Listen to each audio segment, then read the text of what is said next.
my land, you This is not your land. It belongs to these families. land, you son of a bitch. I'm gonna kill you and the Palestinians. This is my land. God gave it to me. Nazi. In a unanimous decision, New York City's Department of Health agreed. Parents must first give their written consent before allowing Moyles to perform a controversial part of the Jewish circumcision ritual. We have clearly identified that one specific procedure that's performed as part of some circumcisions, what we're calling direct oral suction, can be transmitting infections to infants. The new regulations, the first in the country, come after health officials identified 11 babies who contracted herpes from the oral part of the circumcision. 2 of them died. The Centers for Disease Control has stated the procedure is not safe. Not only is it a safe method, it's the safest method. Rabbi William Handler calls this a direct attack on the ultra-Orthodox Jewish community and its customs, and says government is overstepping its bounds. Cantor Philip Sherman says he's performed more than 20,000 circumcisions, 6 just today. He says this is not about Jewish tradition, but rather everyone's well-being. Now, today, we know that germs can be transferred, diseases can be transferred from the baby to the moil, and from the moil to the baby. So therefore, you can continue this custom by using a sterile tube, a gauze pad, and the rest of the bris is fine.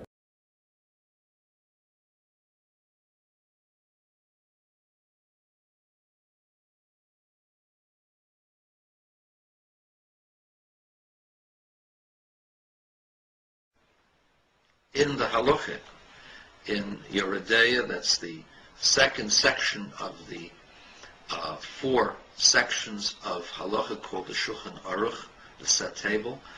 In chapter 266, halacha 3, 4, 5, and 6, he describes how the circumcision is to be done. He says after the cutting, the mohel does what is called mitzitza, and mitzitza means to suck, and it means doing so with his mouth. And one could say, well, why can't you use a tube? Well, you could, technically, but it's not the custom as to how it was done. Now, why is it that way? Well, you could say that in the olden days you didn't have tubes. Now you can have tubes, so why not? The answer, as I thought about it, is that it's not as effective because the tube does not seal as well. It's not as pliable. And furthermore, it's not as quick and it's not as close. You have to have a quick suction action.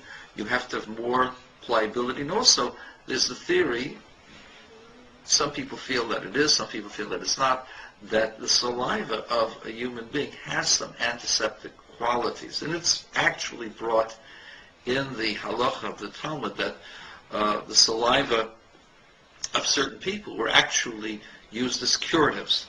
And so saliva is not a bad thing. Saliva has elements of cleaning, of antiseptic elements within it, and the other part of it is that the suction process of the mouth is quicker, more pliable, and it's more exact and works much better. Now, this of course is technical. So I thought, is there another element to the idea of mitzitza b'peh that I might be able to communicate with you? And this is not authoritative. So relax. If I'm wrong, fine. Then I'm wrong. In his translation of the book called the Sefer Yetzirah, the Book of Formation,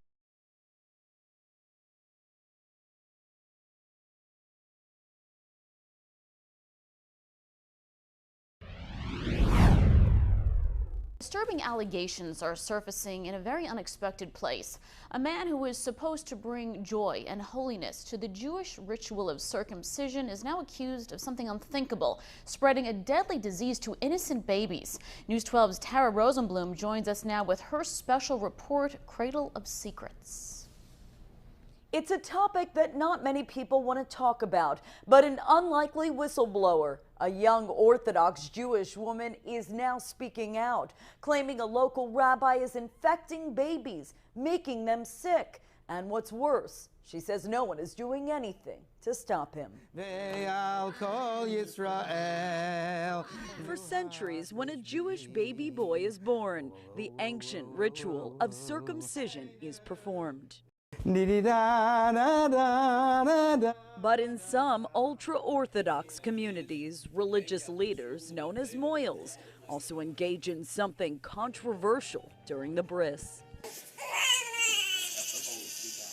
In a practice known as Metzitze B'Peh, or just MBP, the moil actually uses his mouth to suck the blood from the infant's penis after he cuts off the foreskin.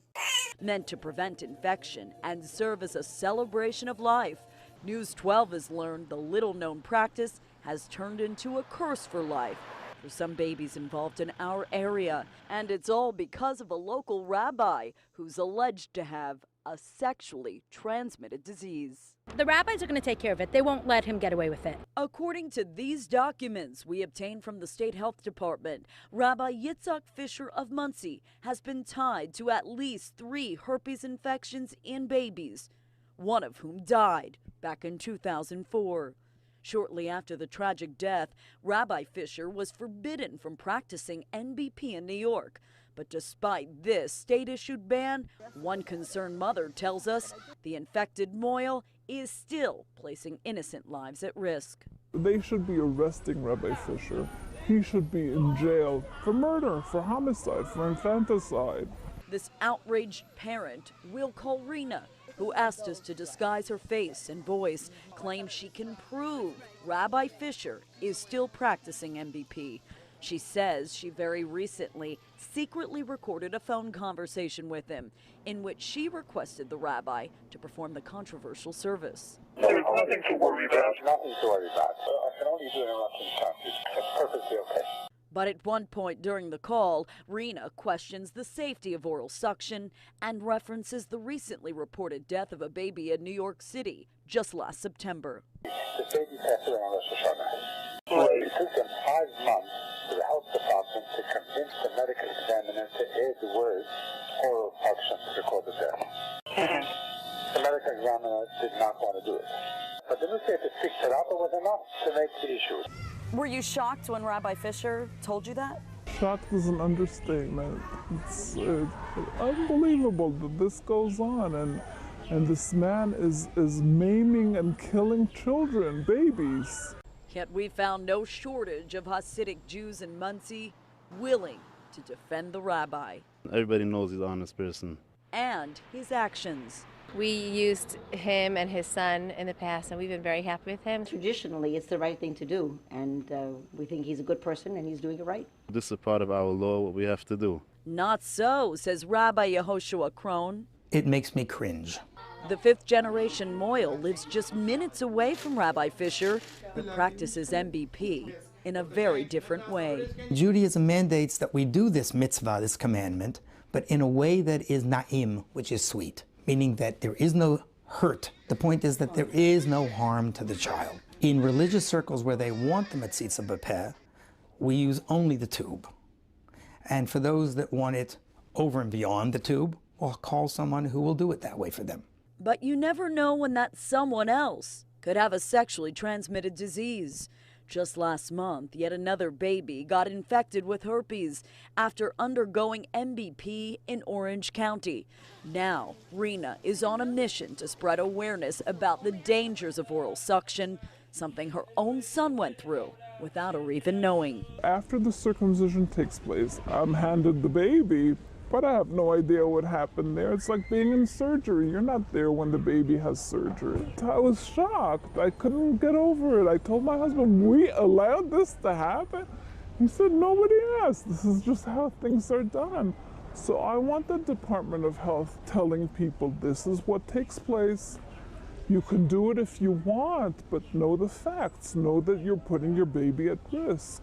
Now, Rockland County's Health Commissioner, Dr. Joan Fussell, refused to speak with us on camera about any of that, but she did tell us that they've agreed to start handing out this informational pamphlet called Before the Bris, How to Protect Your Baby Against Infections. These brochures will be handed out to all parents of newborn boys here in Rockland County. As for Rabbi Fisher, who we repeatedly tried but were unable to reach, the health department told us he should not be performing MBP anywhere in the state. But because the victims' families refused to press charges against him, it appears their hands are tied when it comes to enforcing the ban, meaning Rabbi Fisher's hands are still free to perform a centuries-old ritual that could place another baby's life at risk. Now, while Rabbi Fisher is not facing any criminal charges that we're aware of, multiple sources have told us he is being looked at by the Brooklyn District Attorney's Office. In the meantime, Rena's just hoping by coming forward, more families will have the courage to speak out, or at the very least, ask more questions before their baby is circumcised. Tara Rosenblum, News 12.